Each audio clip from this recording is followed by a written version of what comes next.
Vector को कैसे represent करते हैं ये देखते हैं।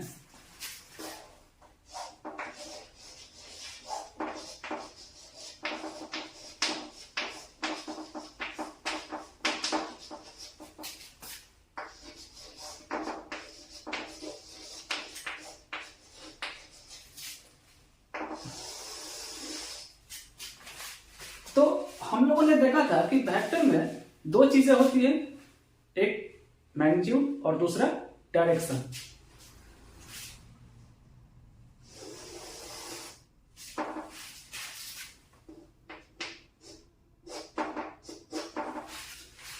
इसमें क्या किया कि एक स्ट्रेट लाइन बना है और दूसरा तीर लगा है, एरो। तो ये क्या है, स्ट्रेट लाइन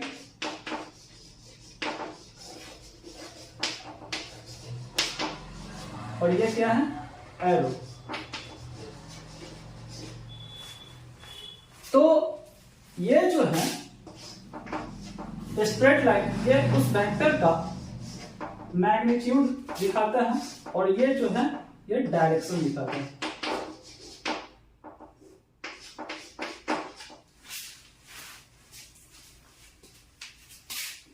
किसी वेक्टर को रिप्रेजेंट कैसे करते हैं, तो एक स्ट्रेट लाइन बनाते हैं और उसमें एरो लगाते हैं। स्ट्रेट लाइन क्या दिखाता है, उसका उस वेक्टर का मैग्नीट्यूड दिखाता है और ये जो एरो है वह डायरेक्शन दिखाएगा कि वो वेक्टर किस दिशा में है। तो यहाँ पे इस पॉइंट को बोलेंगे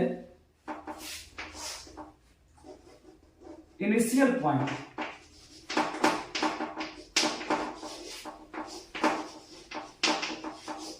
या फिर इसको बोलेंगे टेल।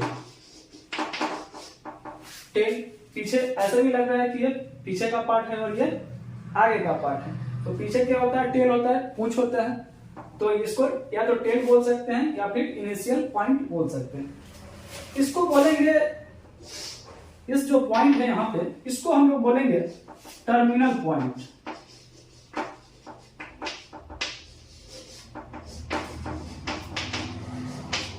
या फिर हेड। इसको बोलेंगे टर्मिनल पॉइंट या फिर हेड। हेड क्या होता है, आगे होता है, तो हेड आगे और टेल पीछे। पीछे को इनिशियल पॉइंट और आगे को टर्मिनल पॉइंट, ऐसे इसको बोलते हैं। ठीक है, तो ऐसे रिप्रेजेंट हम लोग वेक्टर को ऐसे रिप्रेजेंट करते हैं। ये जो लेंथ होगा स्ट्रेट लाइन का, ये क्या होगा, directly proportional to magnitude of the vector. ठीक है, जितना ज्यादा उस वेक्टर का मैग्नीट्यूड होगा उतना ज्यादा इस वेक्टर का, इस लाइन का लंबाई होगा। ठीक है, लिख सकते हैं a vector quantity is represented by a straight line with an arrow at one of the ends point, or the length of line is directly proportional to magnitude of the vector. अब इसके बाद है equal vectors.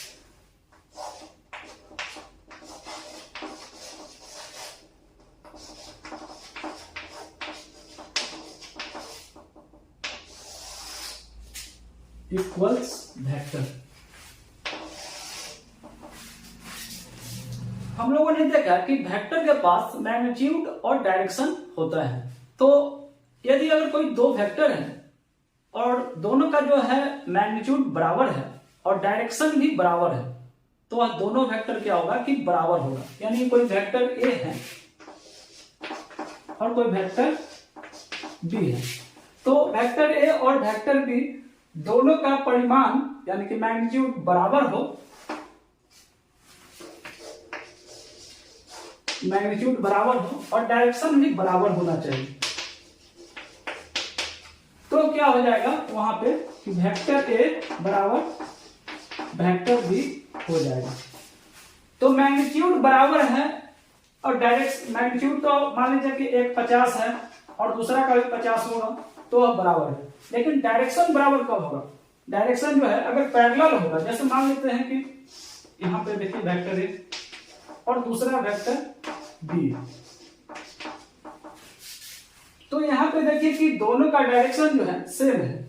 अगर हम इधर eastward लेते हैं, इधर क्या होता है east, west, north and south, ये डायरेक्शन होता है।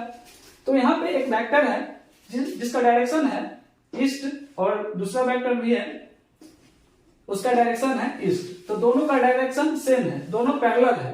तो जबकि दोनों पैरेलल होगा तो उसका डायरेक्शन जो क्या होगा, डायरेक्शन दोनों बराबर होगा। और मैग्नीट्यूड भी दोनों अगर बराबर है, यानी कि मैग्नीट्यूड ए 50 है और वेक्टर बी का भी मैग्नीट्यूड 50 है, और दोनों क्या होना चाहिए, पैरेलल होगा, तो डायरेक्शन बराबर होगा। और जब ऐसे पैरेलल होगा तो दोनों एक दूसरे के बराबर होगा। तो यहाँ पे क्या हो जाएगा, vector A equal to vector B, यानी कि यहाँ पे देख सकते हैं कि vector A equal to vector B होगा। या फिर इस कंडीशन में भी देख सकते हैं, यहाँ पे देखिए वेक्टर ए और यहाँ पे वेक्टर बी।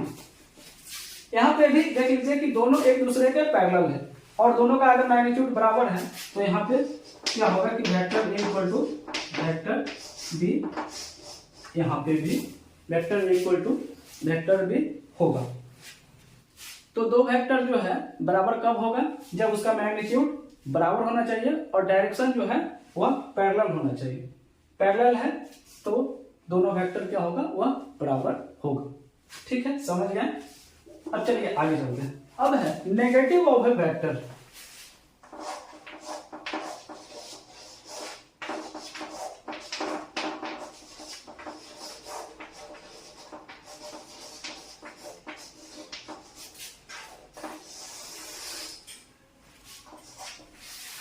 ये क्या है कि कोई एक वेक्टर है, मान लेते हैं वेक्टर ए और दूसरा कोई वेक्टर बी है। तो इसमें क्या है कि एक वेक्टर का मैग्नीट्यूड जो है वह दूसरे वेक्टर के मैग्नीट्यूड के बराबर है और दिशा जो है वह उल्टा है। यानी कि एक वेक्टर इधर है तो दूसरा वेक्टर इधर है। यहां पे क्या होगा कि दोनों का मैग्नीट्यूड सेम है, क्योंकि लेंथ ऑफ लाइन इक्वल है। और दिशा देखिए, यहाँ पे एक इधर है तो दूसरा इधर है, दोनों का परिमाण सेम है और दिशा जो है उल्टा है, यानी कि यहाँ पे देखिए एंटी पैरेलल है। तो इस कंडीशन में क्या हो जाएगा कि vector A equal to minus vector B. ठीक है, यहाँ पे एक और देख सकते हैं, ये वेक्टर ये है और ये वेक्टर बी। इसका डायरेक्शन इधर है और इसका डायरेक्शन इधर है। तो यहाँ पे अगर दोनों का मैग्नीट्यूड सेम है तो यहाँ पे और डायरेक्शन एंटी पैरेलल है तो vector A equal to minus vector B. ठीक है, मतलब इसमें एक दूसरे का क्या हो जाएगा कि नेगेटिव हो जाएगा। कब होता है, जब मैग्नीट्यूड बराबर हो और डायरेक्शन जो है वह अपोजिट होगा, एंटी पैरेलल होगा। क्या हो, एंटी पैरेलल। ठीक है, समझ गए, कोई दिक्कत नहीं है। लिख सकते हैं, if two vectors are equal in magnitude and opposite in direction then one is said to be negative of the other. अब है मॉडुलस ऑफ वेक्टर।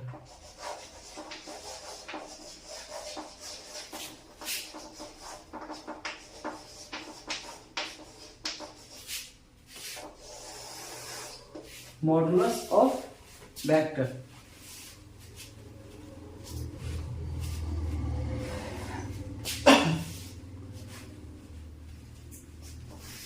ये क्या है कि किसी भी वेक्टर को जो हम लोग मैग्नीट्यूड लिखते हैं, या तो जैसे वेक्टर ए है, या तो उसमें हम मॉड लगा देंगे या फिर सिंपली जो है हम ए लिख देंगे। ये दोनों जो है उस वेक्टर का मैग्नीट्यूड दिखाएगा। हमको अगर मैग्नीट्यूड लिखना है तो या तो उस वेक्टर में मॉड लगा देंगे, नहीं तो सिंपली ए लिख देंगे। दोनों से आप डिनोट कर सकते हैं, लिख सकते हैं। It is defined as the magnitude of the vector. The modulus of vector A is represented by mod of vector A या simply A। अब हम लोग देखेंगे कि वेक्टर को कैसे जोड़ते हैं या फिर कैसे घटाते हैं। जैसे कि मान लीजिए कि हम यहाँ पे खड़े हैं और हमको मतलब 2 बच्चे या फिर कुछ 2-3 बच्चे हमको खींच रहे हैं, कोई इधर खींच रहा है, कोई इधर खींच रहा है, या फिर कोई इधर खींच रहा है, तो हम किधर जाएंगे? तो खींच रहा है यानी कि हम पे फोर्स लगा रहा है, खींच रहा है, फोर्स लग रहा है, तो हमको फोर्स को जोड़ने आना चाहिए। अगर हम टोटल को कैलकुलेट कर ले कि कितना हम पे फोर्स लग रहा है, तब पता चल जाएगा कि हम किधर जाएंगे। इसे हम कैसे निकालेंगे ये देखते हैं।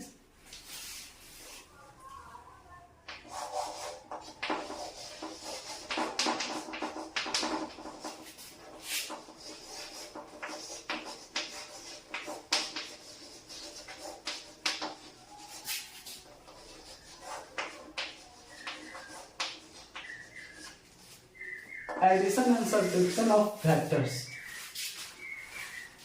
किसी वेक्टर को जोड़ेंगे या फिर घटाएंगे कैसे? जैसे मान लेते हैं कि एक वेक्टर है और दूसरा वेक्टर ये है।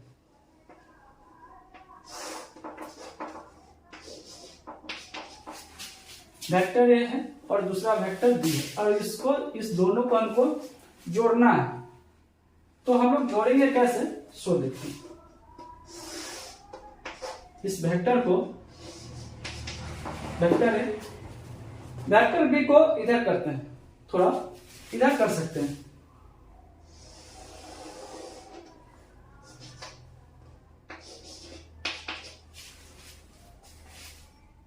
इधर कर सकते हैं, बशर्ते कि डायरेक्शन चेंज नहीं होना चाहिए, ना ही मैग्नीट्यूड चेंज होना चाहिए, ना ही डायरेक्शन। तो देख सकते हैं ये इधर है, तो हमने भी यहाँ पे इधर ही बनाया है, डायरेक्शन कोई चेंज नहीं किया है, जितना लंबाई है उतना ही लंबाई खींचा है।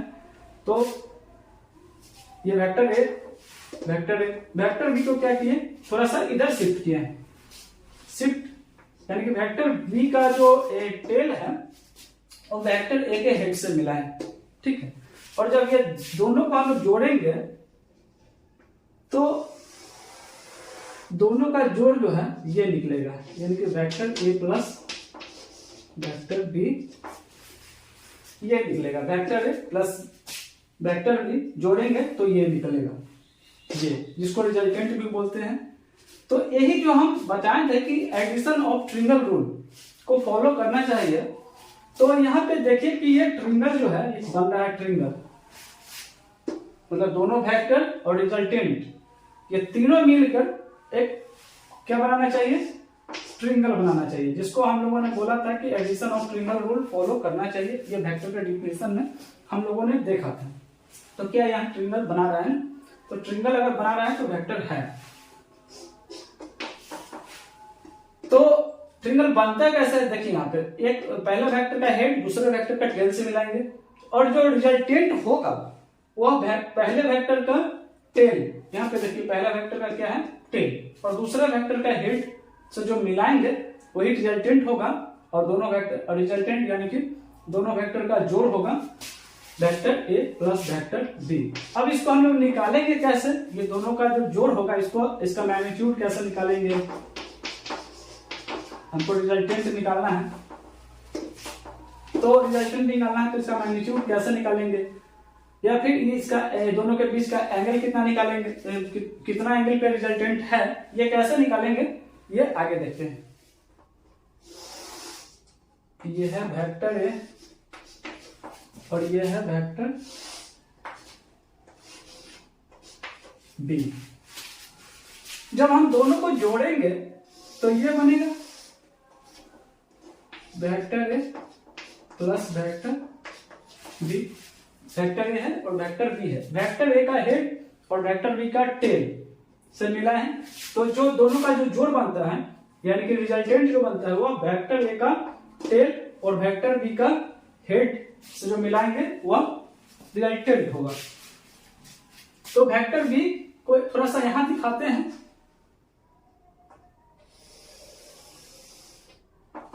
और इस वेक्टर को एक यहां थोड़ा दिखाते हैं।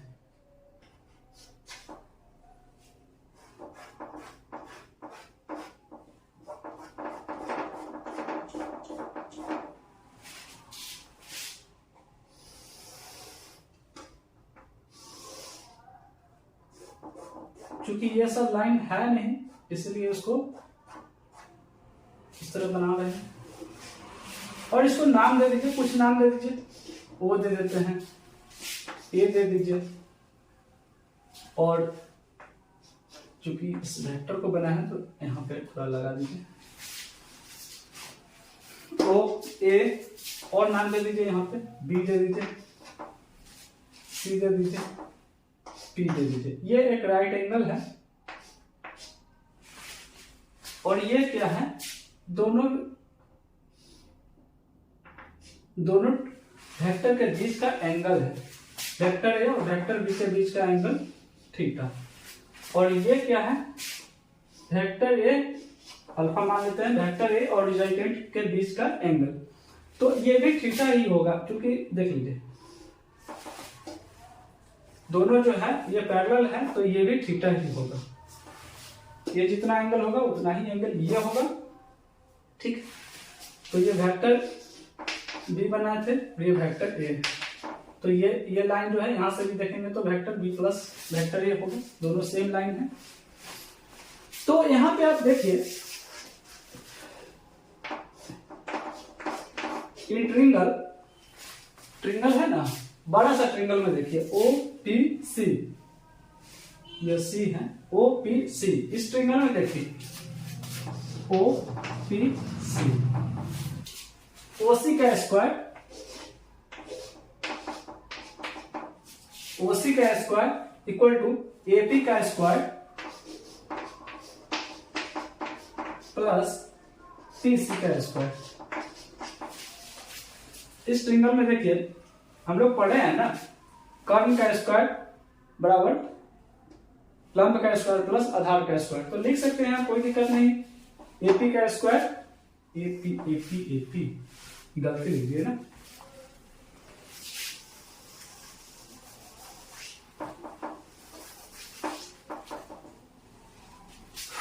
क्या होगा, ओसी का स्क्वायर इक्वल टू ओपी का स्क्वायर, ओपी का स्क्वायर प्लस पीसी का स्क्वायर हो जाएगा। और यहां पे आप देखिए ओपी, ओपी को लिख सकते हैं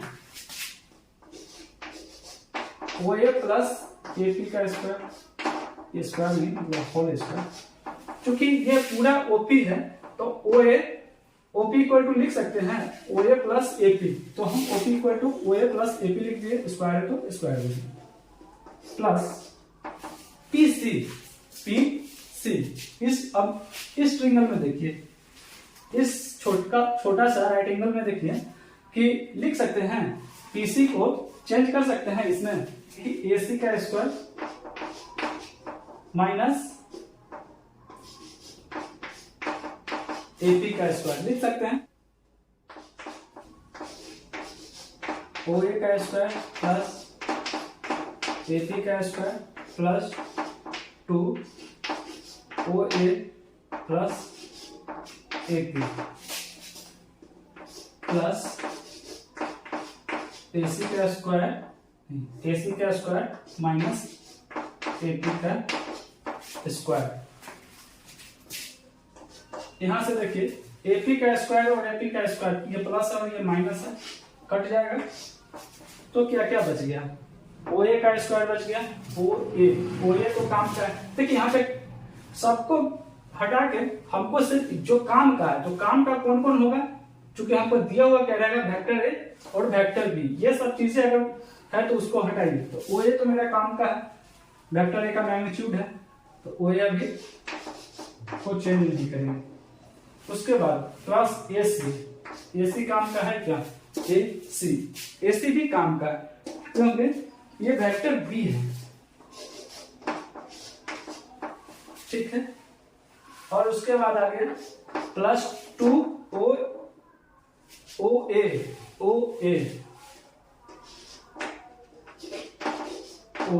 और एपी, तो एपी हमको कोई काम का नहीं है, क्योंकि एपी तो ऐसे ही बाहर है, तो इसको हटाइए, एपी को हटाइए, किसी तरह हटाइए एपी को। तो एपी को कैसे हटाएंगे, देखिए इस ट्रिंगल में, देखिए इस ट्रिंगल में cos थीटा इक्वल टू क्या हो सकता है, cos theta equal to AP by AC होगा ना। cos थीटा इक्वल टू क्या होता है, आधार बाय कर्ण। तो cos थीटा इक्वल टू आधार क्या है, AP, और AC क्या है, कर्ण। तो यहां से लिख सकते हैं AP equal to AC cos theta. ठीक है, तो यहाँ AP बराबर क्या लिख दे, AP equal to AC cos theta. हो गया, कोई दिक्कत नहीं। अब यहाँ पे आप देखिए कि OC क्या है, OC तो रिजल्टेंट है, OC लंबाई, OC क्या है, vector A plus vector B है। तो यहाँ पे कि OC इक्वल टू क्या हो जाएगा, यहाँ OC इक्वल टू इधर स्क्वायर है तो इधर जाएगा तो रूट हो जाएगा,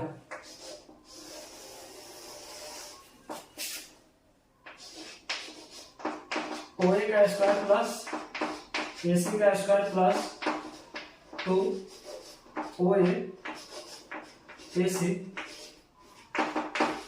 cos थीटा होगा, कोई दिक्कत नहीं। अब यहाँ पे आप देख सकते हैं कि OC क्या है, OC रिजल्टेंट है, vector A plus vector B है। तो vector A plus vector B का मैग्नीट्यूड है, क्योंकि OC क्या है, एक लंबाई ही है ना, OC एक लंबाई है। तो vector A plus vector B mod लगा दिए तो क्या दिखा रहा है, मैग्नीट्यूड दिखा रहा है। अब इसके बराबर क्या हो जाएगा, रूट अंडर OA क्या है, या तो हम देखिए, या तो हम दो चीज से मैग्नीट्यूड अगर लिखते हैं तो दो चीज लिखते हैं, वेक्टर ए में मॉड लगा दिए या फिर सीधे ये लिख देते हैं। तो सीधे ये लिख दीजिए या फिर वेक्टर ए लिख के मैग्नीट्यूड लगाइए, दोनों मैग्नीट्यूड ही दिखाते हैं। तो यहाँ पे हम लिख सकते हैं A का स्क्वायर प्लस, क्योंकि OA है तो OA तो ये वेक्टर ए है तो A का स्क्वायर मैग्नीट्यूड ही तो लिखना है। फिर AC तो AC क्या है, वेक्टर बी उसका मैग्नीट्यूड प्लस 2 OA यानी कि 2AC तो B, और cos थीटा है तो cos थीटा सीधे लिख देंगे। ठीक है, नीचे नहीं लिख रहा है तो हम ऊपर लिख देते हैं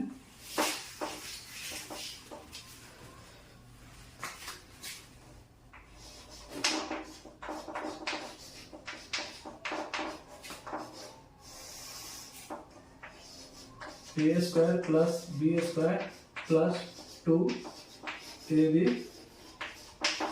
cos थीटा। ये हो गया दो वेक्टर को जोड़ने का फॉर्मूला। इसको ऐसा भी लिख सकते हैं, वेक्टर रिजल्टेंट R भी लिख सकते हैं।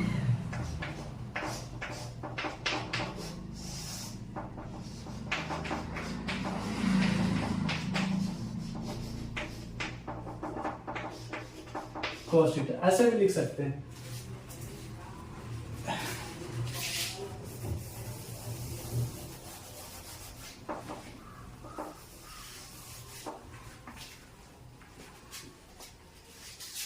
तो ये दोनों वेक्टर का जो जोड़ है उसको हमको निकालने के लिए क्या करेंगे, यहाँ पे मॉड तो देना जरूरी है भाई, क्योंकि मॉड नहीं देंगे सिर्फ मैग्नीट्यूड, क्योंकि यहाँ से सिर्फ मैग्नीट्यूड निकलेगा, दोनों वेक्टर का क्या निकलेगा, जोड़ का जो मैग्नीट्यूड होगा वो निकलेगा, तो मैग्नीट्यूड लगाना जरूरी है। अब डायरेक्शन निकालेंगे कि डायरेक्शन कैसे निकालेंगे। ठीक है, यहाँ पे कोई दिक्कत नहीं है। इसको हम लोग R भी लिख सकते हैं क्योंकि रिजल्टेंट है, दोनों वेक्टर का रिजल्टेंट मॉड। ठीक है, कोई दिक्कत नहीं है। अब देखिए कि दो वेक्टर का जो जोड़ होता है वह मैक्सिमम वैल्यू कब देगा और मिनिमम वैल्यू कब होगा, मतलब ज्यादा से ज्यादा कब होगा और कम से कम कब होगा। जैसे मान लीजिए हम यहाँ पे खड़े हैं और दो आदमी हमको खींच रहा है, इस दिशा में खींच रहा है, पूरब की ओर खींच रहा है, और दोनों एक ही दिशा में खींच रहा है, तो दोनों के बीच का एंगल कितना होगा, 0। तो ज्यादा फोर्स लगेगा। और एक बच्चा क्या कर रहा है कि इधर हमको खींच रहा है, और दूसरा बच्चा क्या कर रहा है कि हमको इधर खींच रहा है। तो ऐसे कंडीशन में दोनों के बीच का एंगल कितना हो जाएगा, 180। और एक इधर खींच रहा है, एक इधर खींच रहा है, तो उस कंडीशन में हम पे क्या होगा कि सबसे कम फोर्स लगेगा। आप यहाँ पे देख सकते हैं कैसे कम फोर्स लगेगा, क्योंकि देखिए यहाँ पे जैसे ही cos थीटा का मैक्सिमम वैल्यू कब होता है, cos थीटा का मैक्सिमम वैल्यू 1 होता है, जो कि 0 डिग्री पे होता है। अगर हम 0 डिग्री डालेंगे, cos 0 डालेंगे तो वह मैक्सिमम वैल्यू देगा। तो आप जैसे ही हमें दो बच्चे खींच रहे थे, तो दोनों एक ही एंगल पे खींच रहे थे, यानी कि दोनों के बीच का एंगल कितना, 0। दोनों फोर्स के बीच का एंगल 0 है, तो वहां पे क्या होगा कि मैक्सिमम फोर्स लगेगा। हम पे मैक्सिमम फोर्स लग रहा है, तो 0 जैसे ही डालेंगे वहां पे मैक्सिमम फोर्स लगेगा। यहाँ पे भी देख सकते हैं कि cos 0 डालेंगे, cos 0 का वैल्यू मैक्सिमम होता है, 1 होता है, उससे ज्यादा नहीं होता है। तो यहाँ पे क्या होगा कि जैसे ही डालेंगे 0 मैक्सिमम वैल्यू देगा। When theta equal to 0 degree, then it gives maximum value। यहाँ पे देख सकते हैं जैसे ही डालेंगे, मान लीजिए vector A plus vector B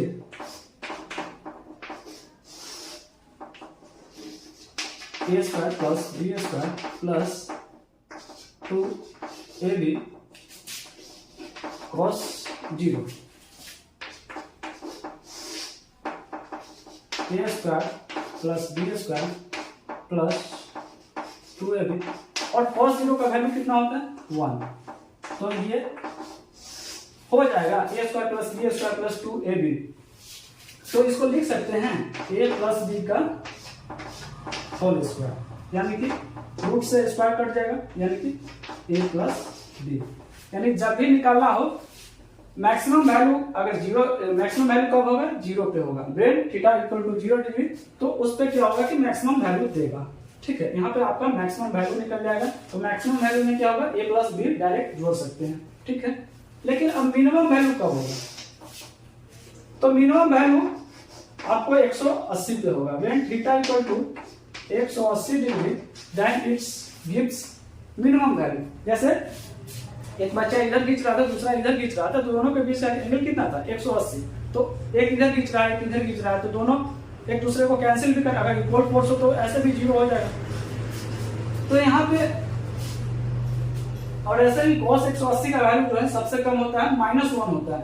तो यहाँ पे देखिए, तो क्या होगा, vector A plus vector B, mod लगाएंगे क्योंकि हम निकाल क्या रहे हैं, मैग्नीट्यूड। तो root A square plus B square plus 2ab cos 180 degree. तो A square plus B square plus 2ab, और cos 180 का वैल्यू -1, यहां से हो जाएगा A square plus B square minus 2ab, यानी कि क्या हो जाएगा, root under A minus B का होल स्क्वायर, और ये कट जाएगा, रूट से स्क्वायर कट जाएगा, तो हो जाएगा ए माइनस बी। ठीक है, तो यहाँ पे क्या होगा कि मिनिमम वैल्यू देगा, ये मिनिमम वैल्यू यहाँ पे देगा, और यहाँ पे मैक्सिमम वैल्यू। ठीक है, 0 पे मैक्सिमम वैल्यू एंड 180 पे मिनिमम वैल्यू। ठीक है, यहाँ पे क्लियर है।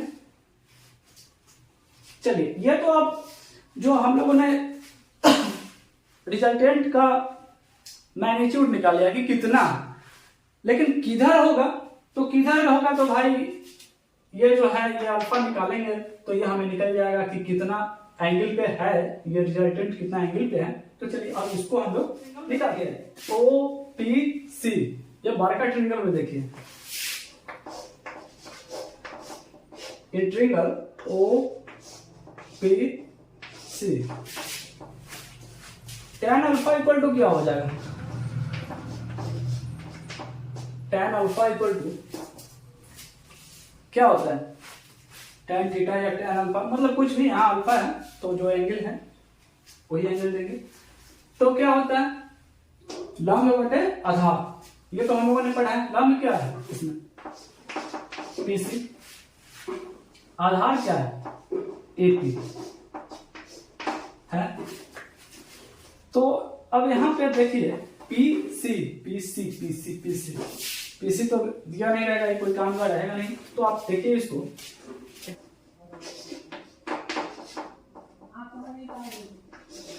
साइन थीटा इक्वल टू, इसमें देखिए ए पी सी में, इस छोटा ट्रिंगल में देखिए साइन थीटा, ऐसे भी राइट एंगल ट्रिंगल है तो राइट एंगल ट्रिंगल में ये सारा साइन थीटा तो काम करेगा ही।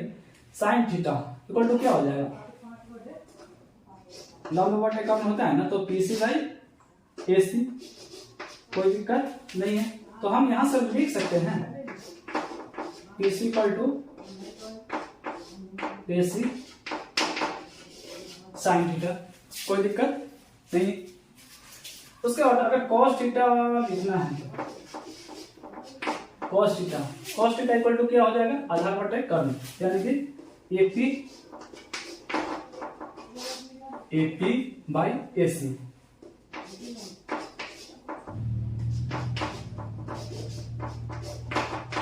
AP equal to AC cos theta, ठीक है, कोई दिक्कत नहीं। तो यहाँ पे देखिए पीसी इक्वल टू क्या लिखा हुआ है, AC sine theta, AC sine theta, और एपी इक्वल टू क्या लिखा हुआ है, ओ, इसमें क्या लिखे, यही गलती किए हुए ना भाई, पीसी पीसी पीसी, और हमको लिखना था ओपी, लिखना था ना, क्या लिखना था, ओपी ओपी ओपी, क्योंकि ये पूरे ट्रिंगल में ना देख रहे हैं तो हम एपी कैसे लिख देंगे, ये पूरे लिखेंगे ना, ओपी। तो PC equal to AC sine theta, OP, तो ओपी को हम लिख सकते हैं ओपी, तो ओपी इतना है तो इतना प्लस इतना लिख सकते हैं, यानी कि ओए प्लस एपी लिख सकते हैं, कोई दिक्कत नहीं है। और यहां से एसी साइन थीटा, ओ ए प्लस एपी है, एपी इक्वल टू क्या हो जाएगा, एसी cos थीटा। तो यहां से क्या हो जाएगा, एसी क्या है, AC magnitude of vector B, तो B sine theta by O A क्या है, ओ ए वेक्टर ए का मैग्नीट्यूड, यानी कि ए प्लस एसी क्या है, बी का मैग्नीट्यूड, तो बी cos थीटा, ठीक है, हो जाएगा। यानी कि जब भी हम निकालेंगे tan अल्फा, इस फॉर्मूला का यूज करेंगे और आराम से निकाल लेंगे। tan अल्फा इक्वल टू क्या, B sine theta by A plus B cos theta, ठीक है। तो हम दोनों निकालेंगे, इससे मैग्नीट्यूड निकालेंगे और इससे अल्फा का वैल्यू निकालेंगे, tan अल्फा करके अल्फा का वैल्यू निकालेंगे, ये हमें डायरेक्शन दे देगा। किसका डायरेक्शन देगा, तो रिजल्टेंट का डायरेक्शन देगा, ठीक है। एक क्वेश्चन है, एक वेक्टर ए है जिसका मैग्नीट्यूड है आपको 40 न्यूटन क्या है, फोर्स होगा कोई, और एक वेक्टर बी है जो कि 30 न्यूटन का, और दोनों के बीच का एंगल जो है वह 90 डिग्री मान लेते हैं। अगर फिगर ड्रॉ इसको किया जाए तो इस तरह का होगा, 40 न्यूटन और इधर लग रहा है ये पॉइंट पे फोर्स लग रहा है, तो इधर लग रहा है 30 न्यूटन। ठीक है, तो रिजल्टेंट किधर होगा, इधर होगा, दोनों का फोर्स का। तो यहाँ पे अगर निकालना हो, आप कहें कि सर यहाँ तो ट्रिंगल नहीं बना, तो ट्रिंगल बनता कैसे है? ट्रिंगल में देखिए, ट्रिंगल में क्या है कि भाई पहले वेक्टर का हेड और दूसरे वेक्टर का टेल। तो अभी यहाँ पे हम यहाँ पे लिए हैं, अगर हम जैसे ही वेक्टर ए का हेड और वेक्टर बी का टेल जैसे ही मिलाएंगे, ये ट्रिंगल बन जाएगा। ठीक है, यहाँ पे क्या किए हैं, टेल टू टेल ही मिलाए हुए हैं, तो ये दोनों के बीच यहाँ पे निकाल रहा है। तो यहाँ पे जैसे ही हम निकालेंगे रिजल्टेंट, यानी कि vector A plus vector B का मैग्नीट्यूड निकाल रहे हैं, तो क्या करेंगे, root under A square plus B square plus 2ab cos theta. ये तो हम लोगों ने फॉर्मूला ड्राइव किया है। तो ए कितना है 40, बी कितना है 30, 40, बी कितना 30, cos 90 क्या होता है?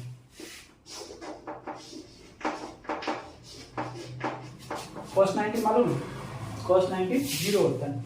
तो यहाँ पे हम 90 डिग्री दे दिए, तो 90 में क्या होता था कि 90 में आप इसको छोड़ सकते हैं। ठीक है, लेकिन आप लिखिए या फिर छोड़िए, एक ही बात है, क्योंकि जैसे ही cos 90 जीरो होगा, इस टर्म को क्या कर देगा, ये जीरो कर देगा। क्योंकि किसी भी नंबर में अगर जीरो से मल्टीप्लाई करेंगे, cos 90 जीरो है, मल्टीप्लाई जैसे ही करेंगे जीरो से, ये पूरे टर्म जीरो कर देगा। आप लिखिए या छोड़िए, एक ही बात है। तो 40 का स्क्वायर 1600, 30 का स्क्वायर 900, कितना हो जाएगा 2500, और इसका जब रूट निकालेंगे तो 2500 का कितना हो जाएगा 50, यानी कि 50 न्यूटन। रिजल्टेंट कितना है 50 न्यूटन मैग्नीट्यूड आ गया। ठीक है, तो हमको यहाँ पे निकालना क्या था, तो प्लस रिजल्टेंट निकालना था, तो रिजल्टेंट 50 न्यूटन आपका आंसर आ गया। ठीक है,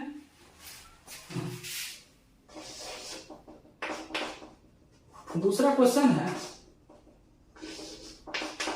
vector A equal to 100 newton और vector B equal to 50 newton. Vector A है 100 न्यूटन और वेक्टर बी है 50 न्यूटन। दोनों के बीच का एंगल जो है वह है 0 डिग्री। कितना है 0 डिग्री। देन निकालने के लिए अगर बोल दे कि वेक्टर ए और वेक्टर बी का मैग्नीट्यूड क्या होगा, कहीं पे दो वेक्टर दिया हुआ है, दोनों के बीच का एंगल 0 है और निकालना, उसको जोड़ निकालना है या फिर रिजल्टेंट निकालना है, एक ही बात हुआ। तो ऐसे में क्या करेंगे हम लोग, फॉर्मूला लगाने की जरूरत नहीं है, क्योंकि 0 में क्या होता है डायरेक्ट, क्योंकि 0 है तो यहाँ पे क्या होगा कि मैक्सिमम वैल्यू देता है, और मैक्सिमम वैल्यू कितना होता है डायरेक्ट a प्लस बी कर लेंगे। तो a कितना है 50, नहीं a कितना है 100 और 50 कितना हो गया आपका 150 न्यूटन। ठीक है, तो आंसर हो जाएगा आपका 150 न्यूटन। ठीक है,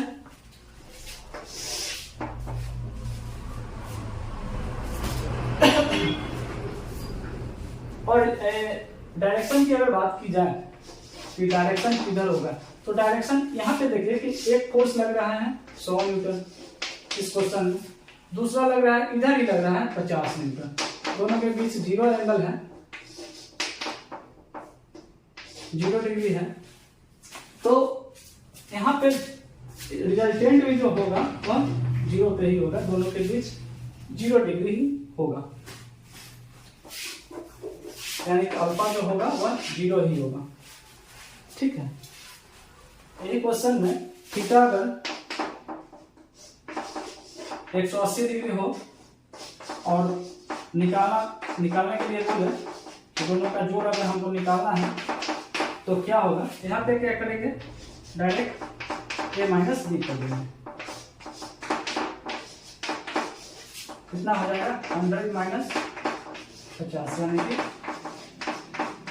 50 न्यूटन। और एंगल किधर होगा, जिधर ज्यादा लगेगा फोर्स उधर ही होगा। जैसे मान लीजिए इस पॉइंट पे देखिए इधर 100 लग रहा था और इधर 50 लग रहा है, तो रिजल्टेंट जो होगा यहाँ पे वह 50 न्यूटन रिजल्टेंट आएगा। और किधर होगा, तो भाई पहला जो वेक्टर लग रहा था इस पॉइंट पे इधर, तो इधर ही होगा, पहला से इधर ही होगा। ठीक है।